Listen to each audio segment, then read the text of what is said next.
Казакстан геймердин көзү менен 2024-жылы бир катар атамекендик видео оюн эл аралык платформаларда пайда болот. Дүйнөлүк долбоорлор өлкөнүн тарыхын таанытууга багытталган. Көбү казак элинин салт санаасынан кабар берет. Алардын бири элдик уламыштарга негизделген. Бул жоба «Из» деп аталады. Бул долбоор «Из» деп аталат. Анда Баян аттуу кыз тууралуу баяндалат. Ал казактын улуттук фольклоруна же мифологиясына байланыштуу. Мисалы, бизде жез тырнак, же жез кемпир деген каармандар бар. Биздин максат бул мифологияны бүт дүйнө тааныгыдай кылып жайылтуу. Сол биздин максатыбыз жалпы осы идеяны таратып, бүткүл дүйнө жүзү осы мифологияны билсин деп.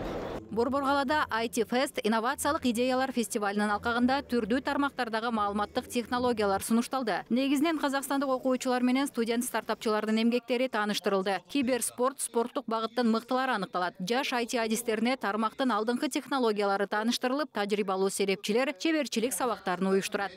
География участников она расширена.